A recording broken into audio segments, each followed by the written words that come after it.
Headley. And I'm Ryan Wolf. Our greatest responsibility is to serve our Treasure Valley communities, the El Paso, Las Cruces communities, Eastern Iowa communities, Mid-Michigan communities. We are extremely proud of the quality, balanced journalism that CBS 4 News produces. But we are concerned about troubling and irresponsible, one-sided news stories plaguing our country. The sharing of biased and false news has become all too common on social media. More alarming, some media outlets publish these same fake stories without checking facts first. The sharing of biased and false news has become all too common on social media. More alarming, some media outlets publish these stories simply aren't true without checking facts first. Unfortunately, some members of the media use their platforms to push their own personal bias and agenda to control exactly what people think. And this is extremely dangerous to our democracy. This is extremely dangerous to our democracy. This is extremely dangerous to our democracy. This is extremely dangerous to our democracy. This is extremely dangerous to our democracy. This is extremely dangerous to our democracy. This is extremely dangerous to our democracy. This is extremely dangerous to our democracy. This is extremely dangerous to our democracy. This is extremely dangerous to our democracy. This is extremely dangerous to our democracy. This is extremely dangerous to our democracy. This is extremely dangerous to our democracy. This is extremely dangerous to our democracy. This is extremely dangerous to our democracy. This is extremely dangerous to our democracy. Propaganda. We need to stop watching and consuming mainstream media garbage. While they were peddling the Titan submersible tragedy all week, what news were they not covering? Check out this video. Titan. All week I've been fascinated with this story.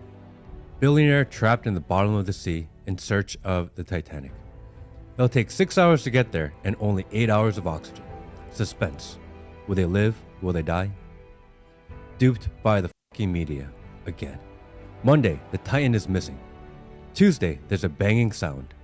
Wednesday, they're running out of air. Thursday, oh no, we found the wreckage. But the entire time, they knew it was BS. US Navy knew the sub already blew up on Sunday, but they distracted us, again, to hide the news cycle. What happened this week? Let's do a quick recap on what you missed. JP Morgan and Jeffrey Epstein emails were released, and now they have just mistakenly deleted 47 million emails. Joe Biden is undergoing an impeachment vote in the House, or at least trying. The Pentagon fat-fingered $6 billion to Ukraine. Hunter Biden gets a slap on the wrist while FBI whistleblowers are going missing. And John Durham had his congressional hearing this week regarding the Russia hoax. But I was so busy wondering about the billionaire who decided to go boating in a submersible soda can, I missed it all. In addition, this week, USDA approved sale of lab-grown meat from 2 companies, both backed by Bill Gates. This development is being marketed as a solution to environmental concerns and the ever-growing demand for meat around the country. But many people are skeptical about the claims. Of course. 1, because is it going to be healthier for humans to consume? When do big corporations care about our health? Never. They don't at all. They want everyone addicted to food that is barely edible and bad for us to keep us sick, barely alive, and reliant on big pharma. And 2, because Bill Gates and other billionaires are buying up all the farmland in the United States, a vital food source. So we've got billionaires controlling the world, as usual, via access to capital, real estate, food, mainstream media, and the most coveted item on their list, our money, and the freedom that comes with generating, maintaining, and completely owning and controlling our own independent wealth. So what do we need to know as crypto investors in this illusion of reality created by billionaires? Well, if we haven't already, we need to stop and encourage everyone else to stop watching and consuming mainstream media BS and start watching independent news sources that cover all angles of stories and realities, even angles we don't like or disagree with, and start questioning everything that affects our lives, like inflation, interest rates, central bank digital currencies, etc. And we need to understand why and how we got here. Which, in the last century, one of the events that is affecting us the most is the creation of the US Central Bank, the Federal Reserve. And what's interesting is we must understand that the Fed is a scapegoat, because it was an entity created in a secret meeting by 6 of America's richest men, and the 7th that didn't even attend the meeting, but was probably the most integral in the creation of the Federal Reserve, JP Morgan. Even though he did not attend the meeting, it was organized by him and held at his property on Jekyll Island in Georgia. And 3 of the men that did attend belonged to companies controlled by JP Morgan. Here's the deal. It's important that the whole reason he wanted the creation of a central bank is because everyone was complaining about how much power and influence he had in the economy. So basically, with the Federal Reserve, there's the illusion of a central power that has control over how much power JP Morgan could yield. All a scapegoat. JP Morgan is still in charge. That's why we see all these banks being acquired by them. That's why we see this plan in motion for Coinbase to be acquired by them. And ultimately, they want to be the on and off ramp into and out of digital assets and cryptocurrencies to maintain control over our money and freedom at large. So, as we've explored in other videos, the main agenda is to roll out and enforce a central bank digital currency, continue consolidating the US banking system, so just a few big banks exist, with the illusion of the Federal Reserve being the main bank, and to complete Operation Choke Point 2.0, where they essentially choke everyone out of crypto, prevent money from flowing into it, and create their own version of fake Bitcoin that they completely own, control, and program, all while accumulating real Bitcoin so they can try to retain and gain more global financial power over other countries that are already adopting it. So just like they did with gold a few decades back, they will try to take our crypto and outlaw us from owning it so they have more for themselves and use money as a system to enslave us with the CBDC or central bank digital currency. Wow. And what else is wild, like I mentioned earlier, we need to question everything we've been subjected to in media that affects our lives, like the Federal Reserve and JP Morgan. 1, because it's interesting, and 2, as crypto investors, we need to consider any and all potentialities in order to take advantage of this arms race, to take advantage of this likely once-in-a-lifetime opportunity crypto presents. Hello, I'm Crypto Casey, and we are going to explore an alternative story resurfacing, linking the sinking of the Titanic, the implosion of the Titan, the Federal Reserve, and global central planners like JP Morgan. Let's hit it. Be sure to check out our sponsors, iTrustCapital, Morales Money, and Tangent Wallet. Trade cryptocurrencies tax-free within your own individual retirement account, or IRA, with iTrustCapital. Start practicing learning how to find altcoin gems before they pump in the next face-melting altcoin season using Morales Money, and invest in your very own cold storage hardware wallet like Tangent Wallet. It's the size of a credit card, multi-currency, multi-chain, and super easy to set up. Note that since the Ledger fiasco, Tangent has been swamped, so orders have been backed up for a few weeks. So get your spot in line for the next batch of wallets. Be sure to scroll down and use links below to access the correct and official sites, as well as redeem any special offers they have for us. The Fed, Jerome Powell, Janet Yellen, all of these players are constantly in mainstream media headlines and constantly covered by the mainstream media propaganda machine because they don't actually control the US dollar. Jamie Dimon does, JP Morgan does, and similar. And it's interesting that the Titan tragedy was dragged on all week to distract us from how JP Morgan was fined $4 million for deleting 47 million emails, including some requested and subpoenas, and how JP Morgan has to pay Jeffrey Epstein victims $290 million in a lawsuit settlement. So what's interesting to note is in today's world, they have to distract us because before the internet, technology, social media, and advanced communication systems, they could simply lie and fabricate stories in the newspapers and on TV. Is this what they did with the Titanic story a century ago? If so, why? If it's a conspiracy, great. There are a ton of conspiracies, more now than ever, with conflicting information about everything. All of it designed to keep us dumb, distracted, and divided. Like I said, we need to question everything they've told us, everything that's happening that is affecting our lives, even if we have different opinions about it. This includes the pandemic, as our freedoms were taken away. This includes politicizing human identities, as it's invading public school systems and pushing unnecessary, life-altering drugs and surgeries onto people. This includes Operation Choke Point 2.0, as it prevents us from investing our money the way that we want to. This includes central bank digital currencies, as it will dictate every single aspect of our lives, from what we eat, how we live, or if we even eat or live. And this includes the Titanic, because the Titanic was owned by JP Morgan. He couldn't go on the voyage because of several different stories, like he was tied up trying to ship his vast art collection in England and France by sea to New York, or he feigned illness and hung out with his mistress, or he canceled last minute for an unknown reason,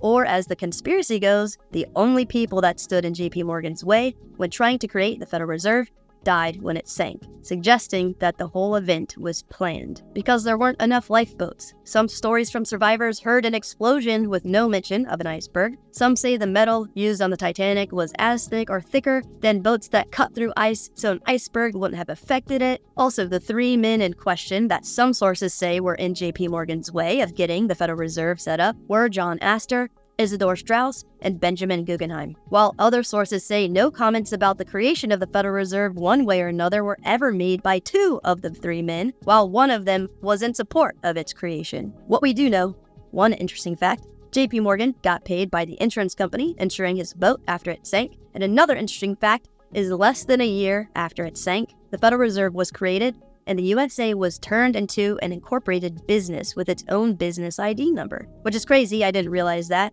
And when you look up this business ID, the only information about it are on law school databases, like here on Cornell's website where it says United States means A federal corporation, B, an agency, department, commission, board, or other entity of the United States, or C, an instrumentality of the United States. Weird, but makes sense when considering the United States is not a multi-party or even a two-party system, it's a one-party system, the business party. So besides for those two facts, JP Morgan getting an insurance payment after the Titanic sank, and less than a year after it sank, the Federal Reserve was born, there is otherwise so much conflicting information about this, it's insane. However, it's the same story with almost everything dark, controversial, and involving billionaires, bankers, and big businessmen. And the timing is so eerie, with billionaires going on an underwater safari to Titanic's grave, and tragically becoming part of it, and the mainstream media drawing it out to cover news stories about billionaires like JP Morgan, Bill Gates, the Bidens, and billions in accounting errors of our taxpayer money going to Ukraine. Also, mainstream media is still deliberately not covering Robert F. Kennedy Jr.'s presidential campaign, except for random jabs about him being anti-jab and a conspiracy theorist, etc. Mainstream media is, as we've been discussing in previous videos, still covering aliens. This week in the New York Post and more, top U.S. officials have first-hand knowledge of UFOs, says Senator Marco Rubio. Just how far are they going with this alien narrative, and what are they hoping to achieve here? Let me know what you think in the comments below. At the end of the day, the resurfacing of the Titanic in news this week from mainstream media deliberately stretching out the Titan tragedy to downplay other news is interesting and noteworthy. The Federal Reserve, JP Morgan, and Titanic conspiracy or not is interesting and noteworthy. And also this week, a global banking cartel insider reveals some interesting and noteworthy truths to these conspiracies. The conspiracy that the entire global monetary system is not run or dictated by the Federal Reserve, the scapegoat, as we've pointed out. Rather, it's global cartel of banks that make up the euro-dollar system. And in this podcast by Blockworks, which I found on George Gammon's channel, highly recommend him, an insider who used to work at the Fed and the BIS, or Bank for International Settlements, confirms it, revealing how the system truly works. Let's check it out. But first, a quick word about Masterworks. In these crazy times, diversifying our wealth is more crucial than ever. Stocks, bonds, real estate, gold, silver, Bitcoin, Ether. And also consider the unique, time-tested, uncorrelated asset of fine art with the Masterworks platform. Art is one of the oldest asset classes there are. In fact, JP Morgan may have avoided sinking with his ship from being tied up in affairs getting his art collection safely from Europe to the US.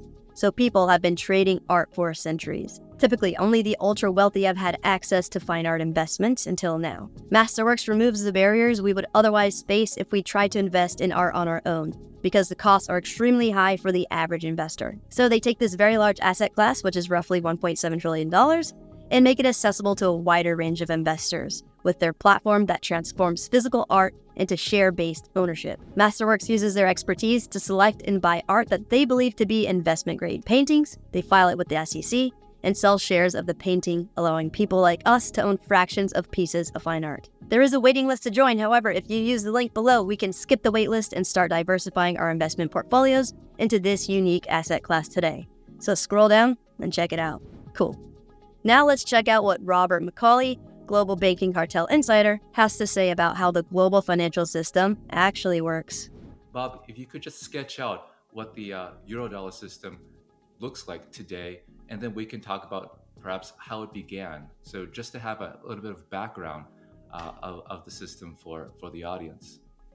The Eurodollar system is an interlinked set of balance sheets that straddles the globe, involves actors in most countries, building on the global currency, the indispensable currency, the dollar. There's a credit aspect to it. There's a deposit aspect to it. It all gets measured in trillions and tens of trillions of dollars. It's mostly not in the textbooks. The textbooks tell you that the Fed creates dollars and then banks multiply those dollars so that all the dollars in the world are somehow either the direct creation of the central bank in the United States or a fairly mechanical multiplication of a portion of those dollars by the banking system, likewise in the United States. Turns out that the dollar sort of got away from that whole setup a couple of generations ago and now spans the globe. It has both banking aspects to it. It has a bond market aspect to it. It has a very large, invisible off-balance sheet component to it that is wildly underappreciated. It is the second language in currency terms for the rest of the world, just as people speak English after they speak their own language in general. So too, for most users of various currencies around the world, the next currency is the dollar, the one that features in their international portfolio in the first rank. And that's the dollar system. There's so many aspects of that we're going to touch upon going forward. Okay, so this was just a snippet of the beginning of a long, complex podcast that may be worth breaking down together in another video. Let me know what you think in the comments below. So just unpacking the bit we watched together, here are 3 key takeaways. 1. The global banking cartel has an interlinked system of balance sheets. What does that mean? It means the banks that are part of this global banking cartel are all using a shared system of ledgers, where they can basically move assets and liabilities around between each other. And banks that are not part of the system, if they aren't connected to a central bank or a bigger bank, they are at bigger risk of going insolvent, which we will go into why and what that means in a second. 2.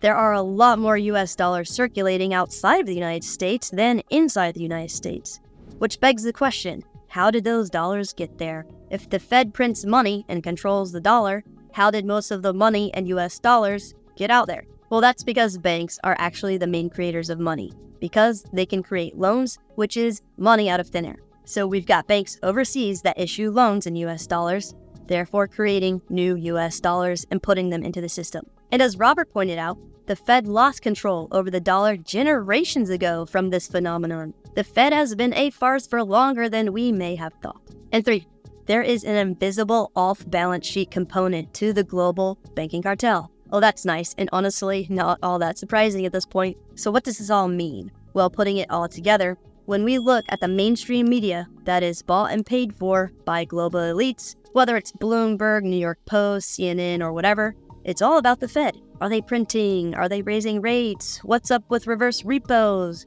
Oh no, some banks have failed. The Fed has to inject some liquidity into the system. Really? No, the Fed is a red herring because the global monetary system has been out of the Fed's control for generations now and has been in control by the big banks that are part of this global banking cartel. So what about First Republic, Silicon Valley Bank, Signature? How about Lehman Brothers and Bear Stearns? Why did they all fail?